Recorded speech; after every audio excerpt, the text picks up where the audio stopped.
The taxi rolled to a stop at the edge of the long gravel drive, tires crunching softly against stone. Clara Bennett pressed her palm against the cool window pane and stared at the house that had haunted her dreams for years. The Ashwood estate rose in the mist like a ghost from another century. Ivy crawling up cracked stone walls, shutters clinging stubbornly to hinges, and a great oak door that looked as though it hadn't been opened in a lifetime. Clara swallowed. It smells the same, she thought as she stepped out, the air rich with damp earth, rain-soaked leaves, and the faint sweetness of roses she couldn't see. She hadn't been here since the funeral. Miss Bennet. The voice startled her. A man stepped from the shadow of the old stables. Tall, broad-shouldered, dressed in worn work clothes, a streak of soil across his cheek. His gaze was steady, unreadable, eyes the color of rain clouds. "I'm Elias, groundskeeper." His tone was polite but not warm. Clara tightened her grip on the suitcase handle. "I wasn't expecting anyone. Your grandmother left instructions. The land must be tended, whether the house is lived in or not." There was a silence between them, thick, uneasy. Clara turned toward the house, trying to ignore the way his presence unsettled her. Inside, the air was heavy with dust. Sheets draped over furniture, bookshelves sagging with forgotten stories. Clara trailed her fingers across the banister of the grand staircase, memories rushing back. Evenings spent reading on the window seat, her grandmother's laughter echoing through the halls. Now it was quiet, too quiet. Behind her, Elias cleared his throat. "You plan to sell?" Clara stiffened. "That's none of your concern." For a moment, something flickered across his face. Disappointment? Anger? She couldn't tell. He simply gave a curt nod and disappeared back outside. Clara exhaled, alone again in the cavernous silence. Yet his words lingered, tugging at something she wasn't ready to face. The morning after her arrival, Clara woke to the faint cry of crows circling above the orchard. The air smelled of dew and wood smoke. For a moment, she lay still beneath the quilt, listening to the silence that seemed too deep, too complete compared to the city's constant hum. She forced herself out of bed and into the overgrown garden paths. The gravel cracked beneath her shoes, weeds stretching through every crack. She remembered the estate as it once was, manicured lawns, roses blazing with color, the sweet perfume drifting through open windows. But time had stolen that beauty. Her steps slowed when she noticed a narrow iron gate, tucked behind a veil of tangled ivy. It was half-hidden, rust streaking down its bars.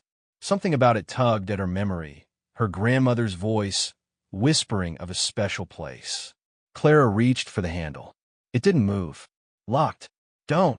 She turned. Elias stood a few feet behind her, a spade over his shoulder. His tone wasn't angry, but firm, like someone guarding a secret. "What's in there?" Clara asked. His eyes darkened. "Nothing you need to see." That's not an answer. He shifted his weight, gaze sliding away. "The gate stays locked. That's how your grandmother wanted it." Clara folded her arms. "It's my grandmother's estate now, which means it's mine. I have the right to know what's behind it." Elias stepped closer, his voice low. "Some doors are better left closed, Miss Bennet. The garden beyond. It's not what you remember." His words sparked something in her chest, defiance, maybe curiosity, maybe both. She held his gaze, unwilling to let him win the silence. Finally, he exhaled, almost weary. "If you insist on seeing it, you'll need more than a key. You'll need the courage to face what's been buried there." And then he turned, leaving her with the riddle, the locked gate, and the feeling that the garden was more than a patch of earth. It was a secret waiting to unravel. That night, Clara sat at her grandmother's old desk, turning over the ring of keys she'd found in a drawer. One of them, surely, belonged to that gate. The thought made her heart pound in a way she hadn't felt in years, with anticipation and with fear. What could possibly be hiding in a forgotten garden? The third morning at Ashwood was restless. Clara wandered the corridors, her thoughts circling that locked gate like moths to a flame. The key ring lay heavy in her pocket. She told herself she only wanted answers, nothing more. When she reached the garden wall again, Elias was already there, kneeling in the damp earth. His hands were deep in the soil, sleeves rolled to his elbows, sunlight threading through his dark hair. He looked so rooted, so much a part of this place, that for a heartbeat Clara almost turned back. Instead, she stepped forward. "I found the keys." Elias rose slowly, eyes narrowing. For a long silence, the only sound was the wind stirring the ivy. Finally, he wiped his hands on his trousers and said, "You won't like what you see." "Then show me," she whispered. He studied her, searching her face for hesitation. At last, with a sigh, he took the keys from her hand and selected one without looking. The iron groaned as the lock surrendered, and the gate swung open with the sound of metal dragging across stone. Clara stepped inside. The sight stole her breath. The garden was wild, roses clawing at the air, thorns weaving into dense walls, fountains cracked and dry. Yet amid the ruin were flashes of beauty. A single white rose blooming defiantly, a patch of lavender still fragrant, vines spilling in tangled cascades. "It was her sanctuary," Elias said quietly. "Your grandmother came here every day. After she passed, I couldn't bring myself to tend it. It felt wrong, as if I'd be erasing her." Clara moved deeper, brushing her fingers over a cluster of petals. "It's not dead. It's waiting." Their eyes met, and for the first time, Elias's expression softened. The guarded distance slipped, revealing something vulnerable beneath. "You sound like her," he murmured. The hours that followed blurred into work. Together they pulled weeds, uncovered stone paths, freed roses from choking vines. Clara's hands ached. Her dress was streaked with earth, but she hadn't felt so alive in years. At one point, Elias paused, handing her a small spade. Their fingers brushed, brief, electric. Clara drew in a breath, startled at how her chest tightened, how silence swelled with unspoken words. As dusk painted the sky in gold and violet, the garden looked changed, not restored, but awakening. Clara sank onto a bench, flushed and tired. Elias remained standing, watching the horizon, his silhouette outlined in fading light. "Why do you care so much?" she asked softly. He didn't answer at once. Then, in a voice almost too low to hear, "Because some things are worth saving, even when they hurt." The words clung to her long after he walked away, leaving her alone among the roses and with a heart that was no longer untouched. That night, Clara couldn't sleep. The scent of soil clung to her hands, the echo of Elias's words circling her mind. She rose before dawn and wandered to her grandmother's study, a room she hadn't dared enter since arriving. The air smelled faintly of lavender and dust. Books lined the shelves in uneven rows, their spines faded from years of touch. On the desk lay a wooden box, the kind her grandmother had always kept locked. Clara hesitated, then slipped a ring of keys into the lock. It clicked open with a sigh. Inside, wrapped in yellowing ribbon, were letters, dozens of them, their ink faded, the paper brittle.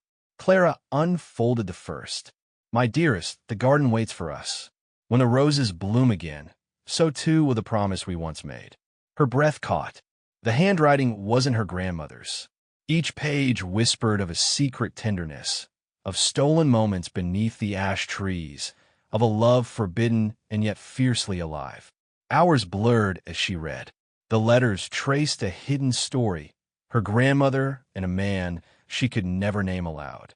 Their bond had lived in shadows, their hearts bound by silence, their hope carried by the roses of Ashwood. Clara's chest ached with the weight of it. She felt her grandmother's loneliness, her longing, her courage. And in the midst of it all, one name appeared again and again. E. Her pulse quickened. Could it be? A knock startled her. Elias stood at the doorway, eyes unreadable. His gaze flicked to the letters scattered across the desk. "You found them," he said quietly. Clara rose, her voice trembling. "Elias, were these?" He stepped inside, closing the door behind him. For a moment, he simply looked at her, the silence thick as storm clouds. Then he nodded. "They were my father's words. To your grandmother." The room seemed to tilt. Clara pressed a hand to the desk, trying to steady herself. "They loved each other?" "Yes." But it was a love that could never be claimed. My father carried that weight until his last breath. Elias's voice broke just slightly.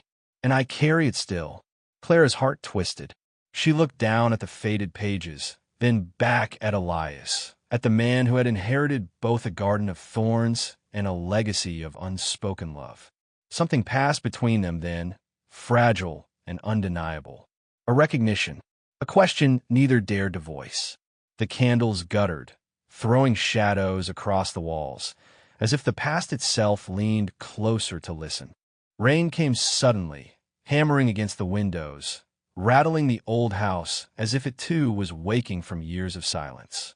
Clara stood by the study's desk, the letters trembling in her hands, while Elias paced like a man torn open. They shouldn't have loved each other, he said, his voice rough. The world wouldn't allow it. And now, he stopped, dragging a hand through his hair. Now we're standing in their shadow, repeating their mistakes. Clara shook her head, stepping closer. No, this is different. Is it? His eyes burned into hers. You felt it too.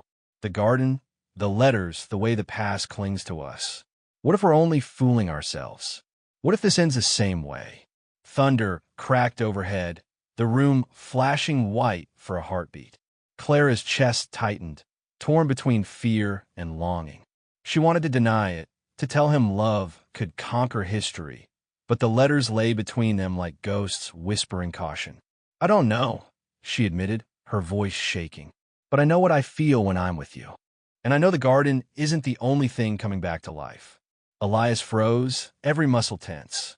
His breath came ragged, as if he were holding back a flood. Slowly, he crossed the room until he stood only inches away. Rain streaked down the glass behind him, and the storm outside felt like a mirror of the one inside them. For a heartbeat, neither moved. The air hummed with unspoken desire, with the ache of what could be lost or found in a single choice. Then Elias whispered, "If I cross this line, there's no going back." Clara's hand rose, trembling, to rest against his chest. She felt the wild rhythm of his heart, the heat of him beneath damp fabric. "Then don't go back," she breathed. The distance shattered. His lips found hers in a kiss that was both desperate and tender, carrying the weight of years, of secrets, of hunger too long denied. It was fire in the middle of rain, light breaking through storm clouds. When they finally parted, Clara's forehead rested against his, both of them shaking, both half afraid and half alive. Outside, the storm raged on. Inside, something far stronger had begun. Morning broke soft and golden, as though the storm had never been. Mist curled along the garden walls, and the roses, heavy with raindrops, bowed like silent witnesses to what had happened the night before. Clara stood at the window of her room, fingers pressed against the glass. Her lips still remembered the fire of Elias's kiss. Her heart still echoed with his warning. The past was heavy around them, yet for the first time, she felt the possibility of something new. She found him in the garden, already working. His shirt clung damp to his shoulders, his hands stained with earth. He didn't look up when she approached, though she knew he'd felt her presence. "Elias," she said softly. He paused, leaning on his spade, eyes dark with a storm all their own. "I shouldn't have—" "Don't," she interrupted, stepping closer. "Don't take it back." His jaw tightened. "You don't understand. The letters, the history. Our families were bound by silence and sacrifice.